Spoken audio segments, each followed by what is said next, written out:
قد أفلح من زكاها, সে ব্যক্তি সফল হয়ে গেছে যে ব্যক্তি তার আত্মাকে পরিশুদ্ধ করতে পেরেছে। وقد خاب من دساها, যে ব্যক্তি আত্মাকে পরিশুদ্ধ করতে পারে নাই সে ব্যক্তি ধ্বংস হয়ে গেছে। কিভাবে পরিশুদ্ধ করবেন? তিনটা হাদিস আপনাকে আগে শোনাই। এক, আল্লাহ রাব্বুল আলামিনের হাবিব মুহাম্মদ সাল্লাল্লাহু আলাইহি ওয়াসাল্লাম, দরুদ পড়েন, বলেন সাল্লাল্লাহু আলাইহি ওয়াসাল্লাম। তিনি বলছেন যে আল্লাহর এমন কিছু বান্দা আছে যারা জান্নাতে প্রবেশ করবে যাদের অন্তরটা হবে পাখির মতো নরম। কার মতো? পাখির মতো। একটা হাদিস শুনলেন। দুই নম্বর হাদিস, আল্লাহ রাসূল সাল্লাল্লাহু আলাইহি ওয়াসাল্লাম বলছেন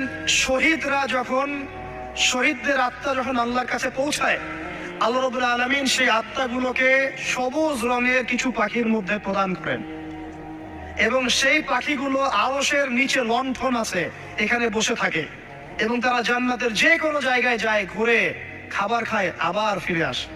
আল্লাহ পাক তাদেরকে বলেন যে তোমরা কি চাও, তোমরা কি চাও? শহীদরা কিচ্ছু বলতে পারে না। কি চাইবো আল্লাহ, এত নিয়ামত দিয়েছেন, কি চাই? যখন আল্লাহ বারংবার প্রশ্ন করতে থাকেন তোমরা কি আর কিছু চাও, তোমরা কি আর কিছু চাও, তোমরা কি আর কিছু চাও, তখন শহীদরা শেষে বুঝে যে আমাদের কিছু না কিছু তো বলতে হবে এখন। তখন তারা বলে, হে আল্লাহ, আমরা আরো একবার পৃথিবীতে যেতে চাই এবং তোমার পথে জীবন দিয়ে আবার ফিরে আসতে চাই।